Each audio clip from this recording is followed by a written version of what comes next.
বন্ধুরা, দুই শালিকে দেখা গিয়েছে ঝিলিককে পুলিশ অ্যারেস্ট করে নিয়ে যায়। তবে ঝিলিক যাবার আগে বলে যায়, বাবা গৌরব আর বেঁচে নেই, ওর সৎকারের ব্যবস্থা করো। পুলিশ জানিয়ে দিয়েছে পিআরকের সঙ্গে ওর ডিএনএ টেস্টের রিপোর্ট মিলে গেছে। তখন গৌরবের মা মানে নীলিমা প্রচণ্ড কাঁদতে থাকে আর বাবাকেও বলে, বাবা আমার জামিনের ব্যবস্থা করো, কারণ আমি শেষবারের জন্য গৌরবকে দেখতে চাই। এরপর ঝিলিক কাঁদতে কাঁদতে পুলিশের সাথে চলে যায়। অন্যদিকে দেখা যায় আঁখির চোখে তখনও জল আসে। তখন আঁখি চোখে হাত দিয়ে বলে, আমার চোখে জল কেন? কেউ কি আমার জন্য কষ্ট পাচ্ছে? এদিকে দেখা যায় গৌরবকে এক জায়গায় আটকে রাখা হয়। এরপর গৌরবকে বলে, এনে খাবারটা খেয়ে নে, আর তোর জন্য একটা ভালো খবর আছে। তোর বউকে আজ পুলিশে ধরে নিয়ে যাচ্ছে গয়না চুরির অপরাধে। তোর বউর তো আজকে ডবল প্রমোশন হলো।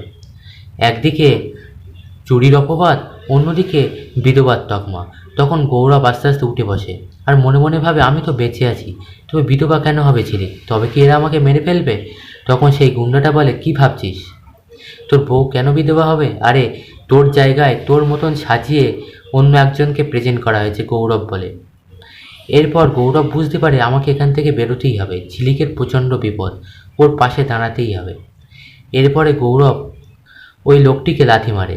তখন লোকটি উঠে এসে আবার গৌরবকে চেপে ধরে, বলে, তোর ওটার ক্ষমতা নেই আর তুই আমাকে মারবি, ওই ওর দেখি। এরপর গৌরব উঠে লোকটিকে আছড়ে ফেলে মাটিতে, তারপর ওখান থেকে পালিয়ে যায় আর গৌরবকে তাড়া করে পিছনে গুন্ডারা। এদিকে দেখা যায় ঝিলিকও শ্মশানে চলে আসে ওই লাশটিকে পোড়াবার জন্য। সবাই প্রচণ্ড ভেঙে পড়ে কান্নায়। ওদিক থেকে গৌরবও ছুটে আসে, ঝিলিকের কাছে আসতে থাকে। বন্ধুরা, পরবর্তী পর্বটা কিন্তু আরও আকর্ষণীয়, আরও দুর্দান্ত হতে চলেছে। তাই পরবর্তী ডিটেলস পেতে অবশ্যই আমাদের চ্যানেলটিকে সাবস্ক্রাইব করে আমাদের সঙ্গে থাকুন, আমাদের পাশে থাকুন।